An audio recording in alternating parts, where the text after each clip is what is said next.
Your sacred space is where you can find yourself again and again. Joseph Campbell.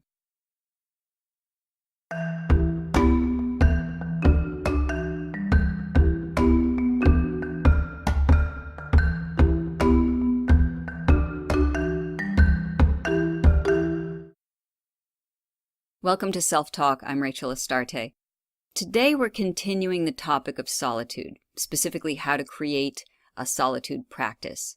We have a couple of exercises coming up in the segment, so have a notebook and pen ready if you'd like to take part. Before we get into creating a solitude practice, I want to talk a little bit about what we spoke of in the last segment, which is solitude itself and why it's important. Solitude is a way for us to recharge our soul's batteries so we can give back to the world around us. Many people think that it's selfish to take regular time for yourself, but in fact it's the opposite. We do this, we create this time for ourselves so that we can reconnect to our highest self and refill ourselves with love. And once we're saturated with that love, naturally we want to share that love. I mean, if you imagine filling up anything to its top, what happens next is it spills over, and that's what happens with us. We naturally want to share the love that we're filled with. And we also have the energy to do that, and that's really important. If we don't take time for ourselves, we end up giving, and this is sort of the caretaker syndrome, where people are just giving their energy out to others because they feel in some way or another obligated to do this, but they don't have the energy themselves to give. So taking time for ourselves is really essential. It gives us the chance to recharge our soul's batteries. When we don't do that, our soul energy is depleted and we become void of that giving nature that's innate in all of us. So let's talk for a second about sacred space. Now, ideally what you'll want is at some point when you start a solitude practice, you will want to create a space that's just yours. This could be an entire room. This could be a shelf. This could be a corner of a room. Some place in your home that serves as a symbol of your intention, your dedication to your solitude practice. Where you actually practice is entirely up to you. It could be in that sacred space, if you have a nice corner of your room or your office, if you have a home office or a guest room, or if you live in a nice area where there's predominantly good weather and there's a nice shed that you have in your backyard, or even a furnished basement, some section there, that you would return to that space time and time again to practice solitude. And that could be whatever it is that you choose to do. It may also be that your solitude practice happens out in nature, a hike or something like this. So obviously you would consider that your sacred space, but it's also more fluid. What I'm talking about is having a dedicated spot in your home, whether it is, as I said, a full room, a shelf, a table that has power items on it, very much like an altar, which we'll talk about in a minute. That way, every time you walk by this room, this shelf, this table, this corner that's dedicated to your solitude practice, even if you're not able to practice in that space, it's a reminder and it's a symbol of your dedication to yourself. So it's important to create that sacred space. Once you've established a space that's just yours, you're going to want to add some items, objects, totems to make that a sacred space. What are those items and where can you find them? This is part of the fun. You get to decide what belongs in your sacred space. That's the whole idea. So when you go looking for your power items that are going to go in your sacred space, you are the guide. You make the decision. It's exactly the same as your solitude practice. What you do during your 2 minutes or 2 hours of solitude practice is entirely up to you. That's the point. You are in charge. So anything can be placed in your space as long as it speaks to you directly and it resonates that intention of connecting with your higher self. So the only rule is forget what you think is supposed to be in there. Let your gut choose your items. Walt Whitman says, dismiss whatever insults your own soul. That's a great guide for creating sacred space and what goes in it. So if you're not a big fan of crystals and incense and candles and all that, don't put them in there. It's fine. Whatever it is that seems sacred to you is fine. No one's watching you, no one's judging you. This is yours. So the more you connect with your purest instincts, the more powerful your space is going to be. If you're still not sure what would go on or in your sacred space, you can, of course, take a tip from our ancestors. Thousands of years there have been sacred spaces, and there are items that represent the 4 directions, or the 4 elements. The east is usually associated with air, the south is usually associated with fire, the west with water, and the north with earth. So you can actually create a nice 4-direction altar space or sacred space using items from those directions and those elements. A lot of people do vision boards. That's great. Why don't you do a living vision board? And you can change the items on your altar, on your sacred space, within your sacred space, as much as you want.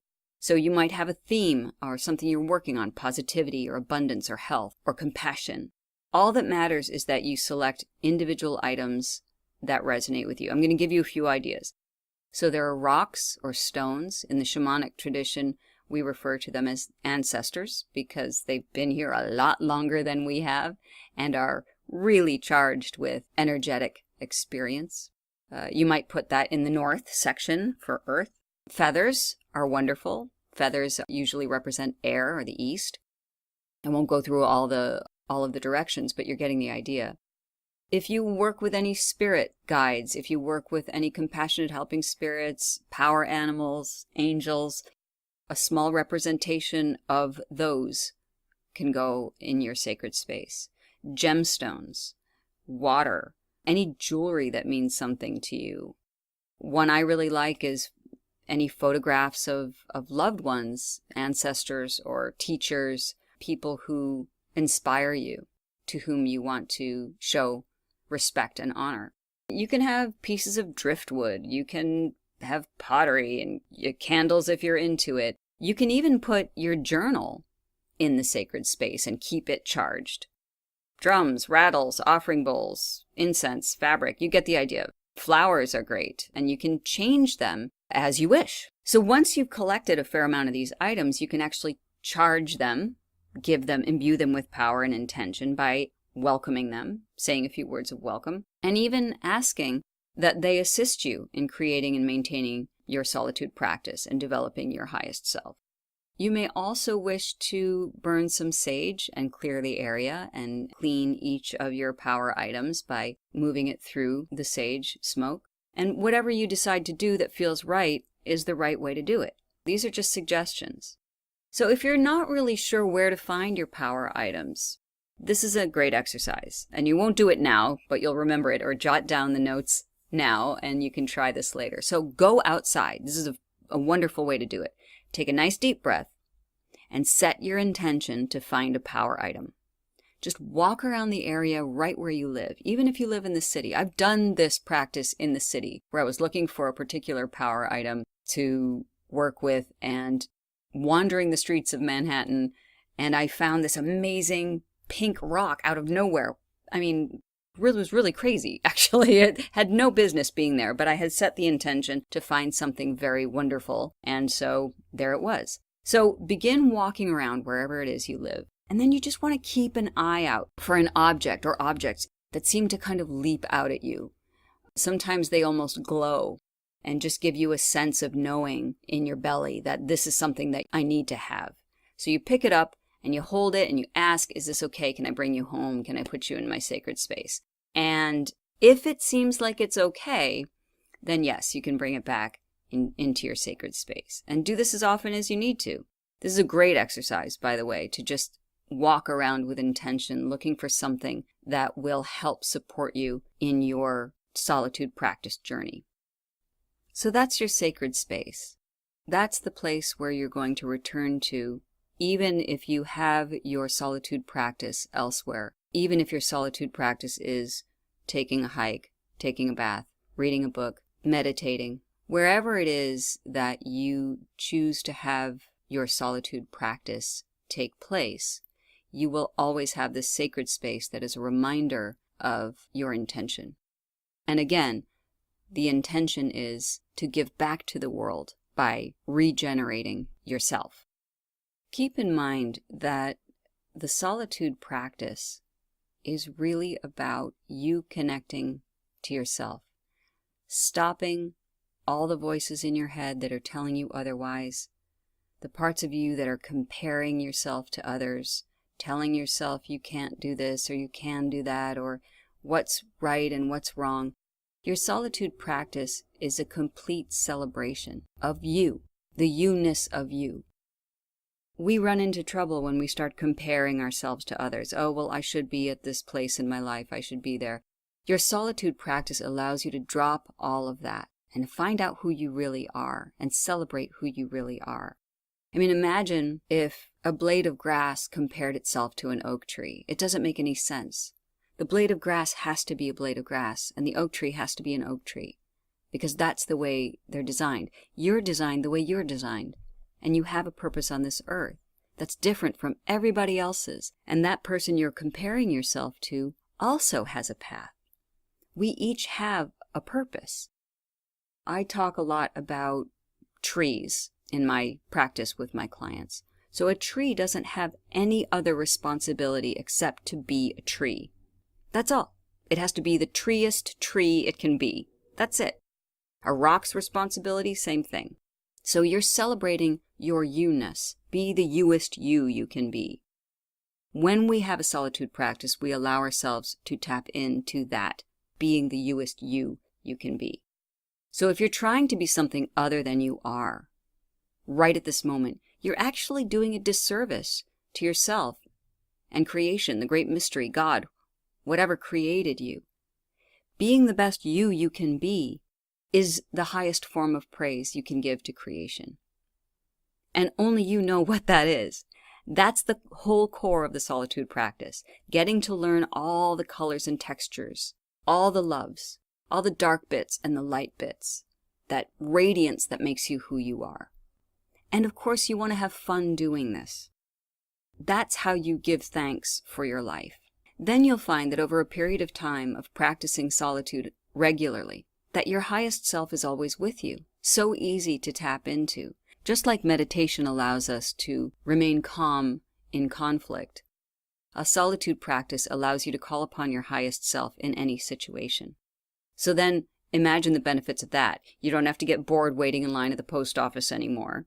You don't have to bite the inside of your cheek when your family member says something stupid at the Thanksgiving table. You can tap in immediately because you know your highest self is right there at the ready for you to call upon. So when you have connected with your highest self, your time is always yours. It is always blessed with the backing of the universe, even when you're in the company of other human beings. So even when you return from solitude back into the world, you're better able to handle yourself and give that love that you've regenerated within yourself. Remember that your solitude practice is a big thank you to creation. When you are living in alignment with your true self, and you have to get to know who that true self is, that's part of the solitude practice, and then you celebrate that true self, that's part of the solitude practice, you're saying thank you to the universe for making you who you are, for finding out who you are, finding out what your strengths are that you can give back to the world around you. So make a commitment right now to honor yourself with a regular solitude practice. Here's the second exercise. Once you've made that commitment that you're going to honor yourself with a regular solitude practice, and you can do this exercise now, think of your own first name right now. Let that name be a symbol. All names are symbols, but let that name be a symbol for your unique being. Even though millions of people may share the same first name as you, what you're going to do is invest it with the singularity of your own divine personality. So you are the only you that there is, even if millions of other people have your first name. So then what you're going to do, and you can do this on a notebook for now, but I suggest you take a 3x5 card and write the following on it. I celebrate my, and then you insert your first name, ness. So for me, I celebrate my Rachel-ness. I will be the name I can be. Thank you, universe. So here's an example. I celebrate my Davidness. I will be the Davidest David I can be. Thank you, universe. So that's what you're going to write on your 3x5 card, inserting your own first name. And then you read that card out loud. You might even wish to begin and end each solitude practice session with those words to set the intention of your practice. That way, as you begin your practice, you're going to be the youest you can be. And when you end your practice, you end it with that so that you can go out into the world continuing that practice. Add whatever affirmations you want on the card, whether they're inspiring or loving or words of joy, whatever it is. Again, this is all yours. That's just a suggestion. So now you have an idea of how to set yourself up for a solitude practice. Again, I can't stress enough, what you do in those 2 minutes or 2 hours or whatever it is of solitude every day is completely up to you, as long as you are alone and as long as you are setting an intention to celebrate your unique being. In the next episode, we're going to talk about what you plan to do with your one wild and precious life, as the poet Mary Oliver wrote. In the meantime, I'd love to hear your thoughts about this episode or whatever self-related topic you're experiencing right now. You can email me at rachel@selftalkpodcast.com. Until then, many blessings on your path. I'm Rachel Astarte. Thank you for joining me on Self Talk. Aho.